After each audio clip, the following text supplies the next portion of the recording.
This is Contemplative at Home, and you are very, very warmly welcome here.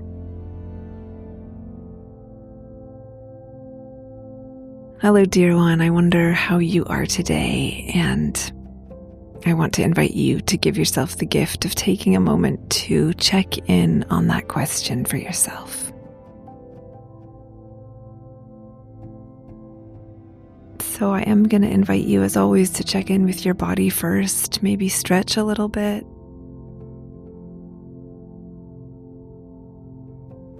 Maybe find some length up through the back of your spine, just gently letting the shoulders drop as the heart center lifts a little bit, ever so slightly. And feel some heaviness in your lower limbs, really connecting with all those points of contact that you are making with the ground beneath you.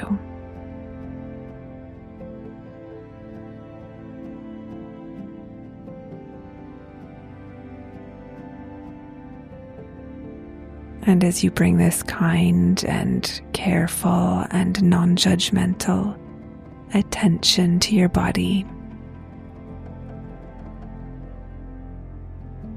you might naturally become aware of your breath.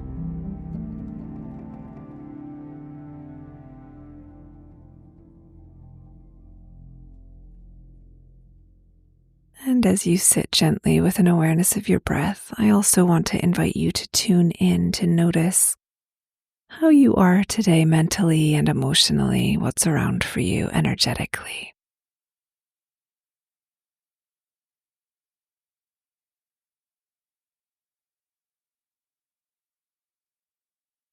Again, I invite you to bring that kind and careful and non-judgmental awareness and attention to your good self.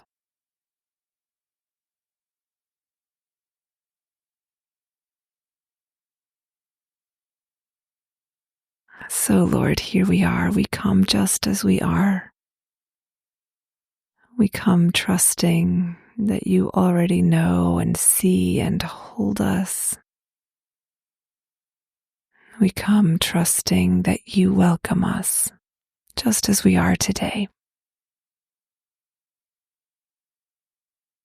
And we offer ourselves to you wholeheartedly.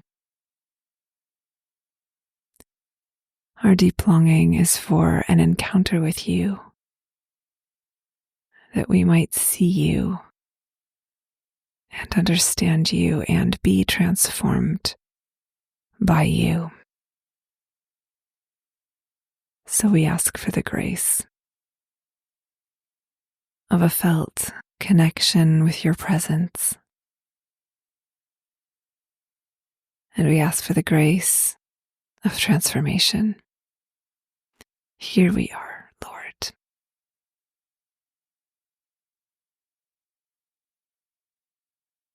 So I invite you to just continue to rest with your breath.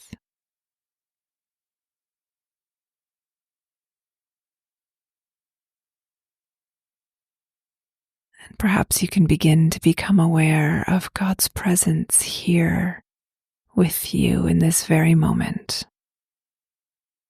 in this very place.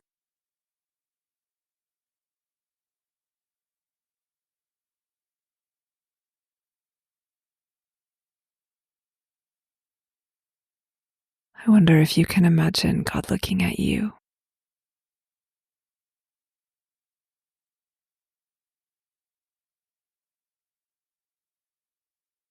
What is God's posture towards you just now?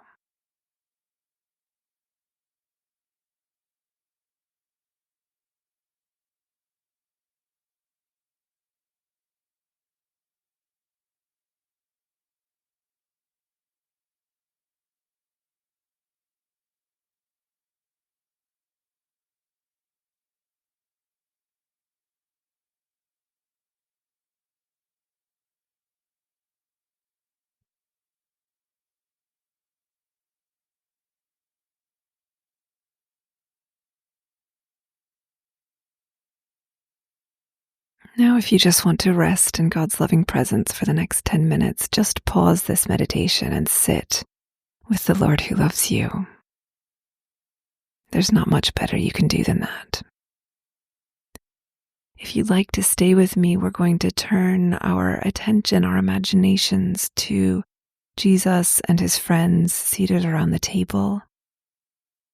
We're in John chapter 13, and Jesus and his friends are in the upper room here, and it is just before the Passover. Everyone is in Jerusalem. They've found a place to stay, and Jesus knows. Jesus knows that his hour has come. He has just washed his friends' feet and is teaching, talking and teaching at the table. So I hope that you can see in your mind's eye this room, this space with Jesus and his friends seated around the table. You might just kind of have a vague emotional impression of this room, or you might see very vividly the colors, the textures, the layout. You might smell the food and feel the temperature of the air, the cushions that you're seated on, the cool tile under your feet. And at the table,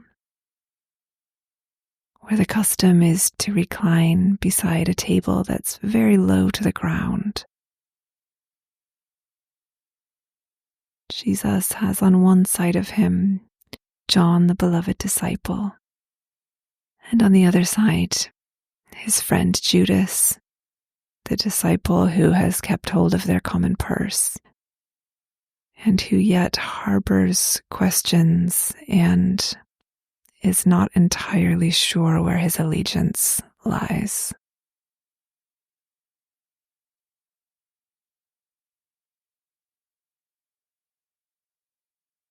So after a pause in his teaching, we see that Jesus suddenly becomes upset. He is visibly agitated, troubled in spirit, the text says. So imagine how you see Jesus here, troubled in spirit.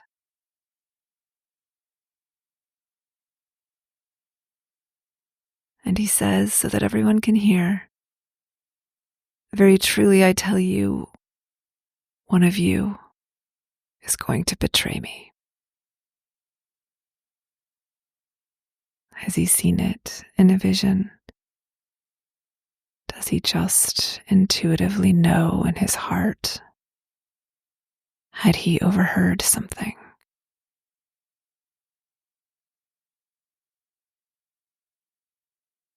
And now we see the disciples looking around, catching each other's eye, uncertain of what he's talking about or who he is talking about. Imagine everyone glancing around the table, wondering what this might mean.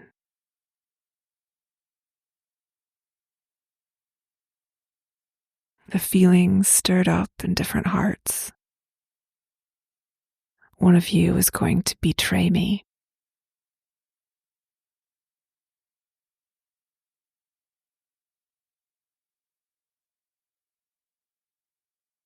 Now Simon Peter catches John's eye and mouths to him across the table, find out who he's talking about.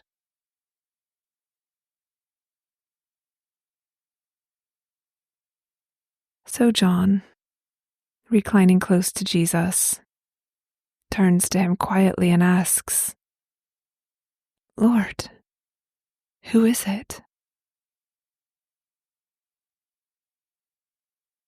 And Jesus quietly answers, it is the one to whom I give this piece of bread when I've dipped it in the dish.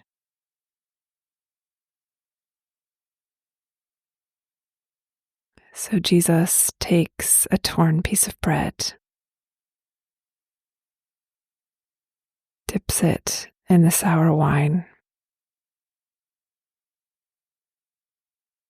and hands it to the person on the other side of him, Judas.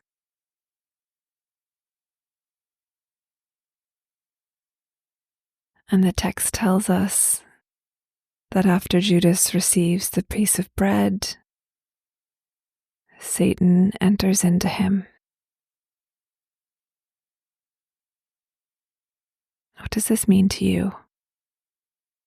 Can you feel Judas's heart resolving to do what he needs to do despite his doubts?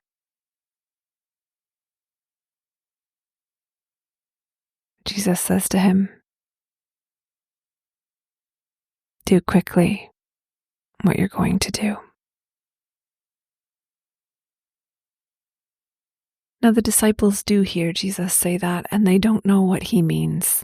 They wonder if maybe because Jesus keeps the common purse that he's telling Judas to go and buy what they're going to need for the festival, or that he should give something to the poor. But as soon as Judas has had this piece of bread, and I wonder if we can think about this as this share in the life of Christ, this token of what we now celebrate as the Eucharist, as soon as he has had it, he gets up and leaves the room. And it is night. The text tells us it is night.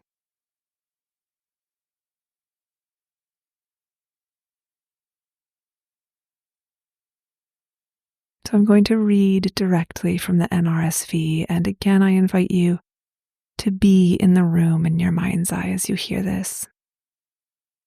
I will leave spaces between the phrases. Just let the textures of the room come to life in your mind and your heart.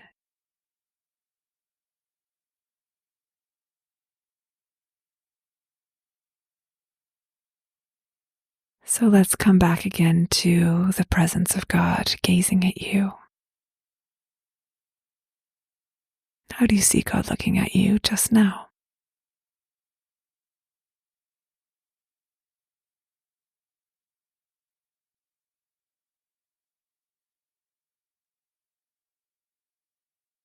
After saying this,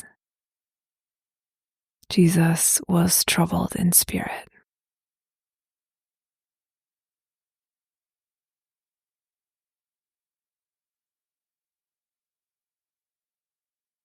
And he declared, "Very truly, I tell you, one of you will betray me."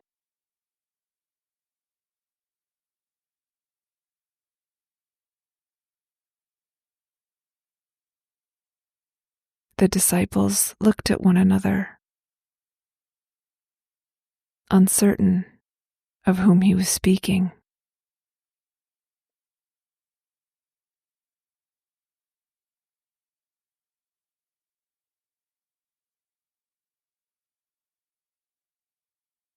One of his disciples, the one whom Jesus loved, was reclining next to him.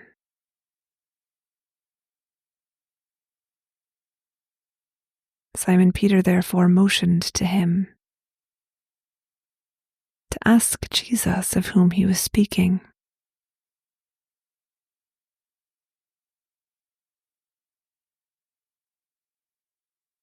So while reclining next to Jesus,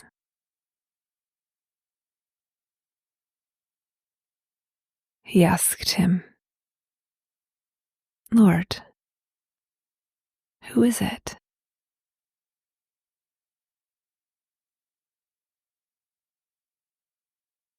Jesus answered,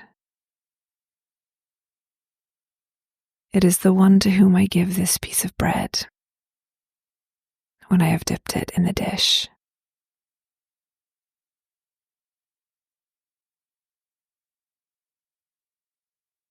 So when he had dipped the piece of bread, he gave it to Judas, the son of Simon Iscariot.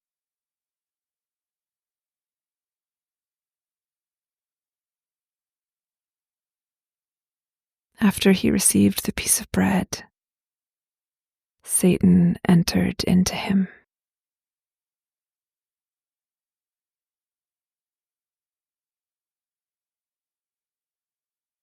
Jesus said to him,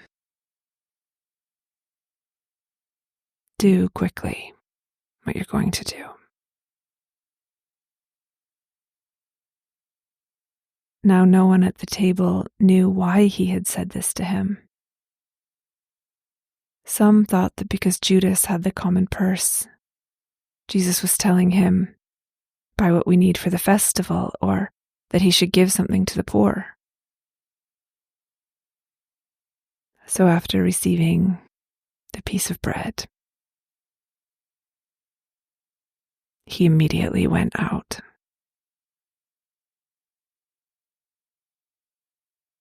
It was night.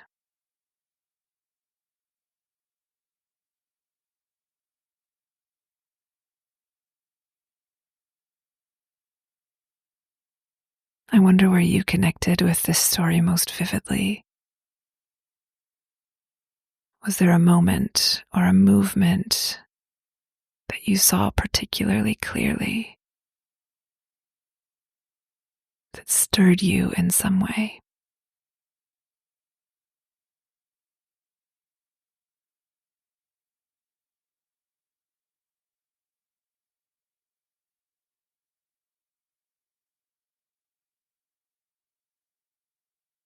I invite you to take these next few minutes to sit with what is moving you,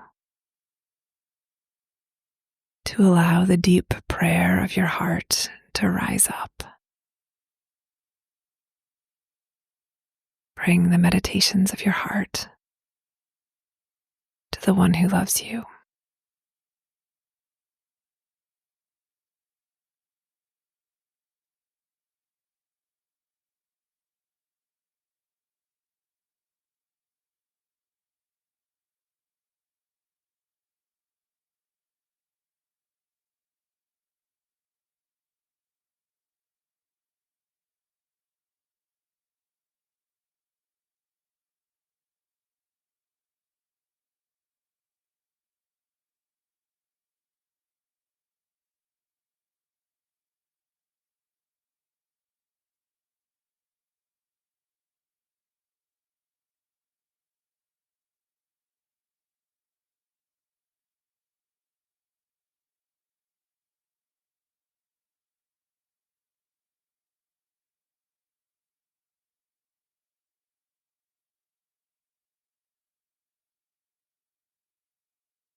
So I invite you to return to your breath, allowing your body to take a deeper inhale and a longer exhale. And just before we entirely come out of this time of prayer, I do invite you to take a moment to notice what's been significant for you here as you've prayed.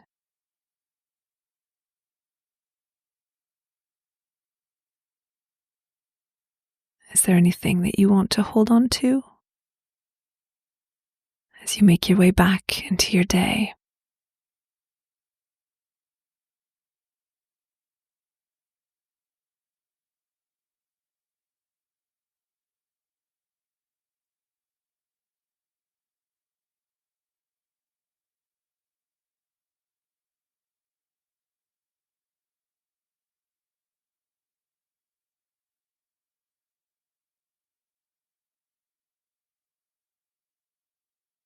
So may the Lord, who knew what it was to be on the receiving end of treachery and brutality, and yet hold his heart open to generosity and love, show you how to walk this day.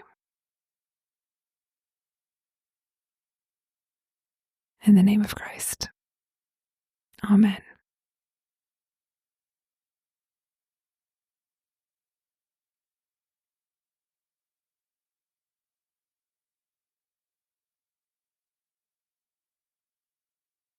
My friends, there are many things in this life that we can only know and do and experience alone. As Jesus alone could go to the cross, betrayed by all of his friends. And yet, there is such a profound sense of togetherness, such incredible moments of connection and meeting and sharing space together. It is a gift of grace to me to be invited into your sacred prayer space. So thank you so much from the bottom of my heart for choosing to pray with Contemplative at home.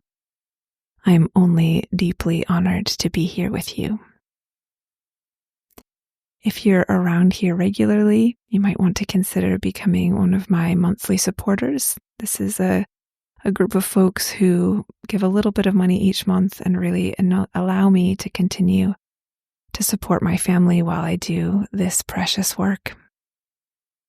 I'd also always love to connect with you on one of my retreats, so come on over to contemplativeathome.com to find more about becoming a monthly donor or coming along to one of my retreats. I would love to see you there. Blessings on this day. Go gently. Amen.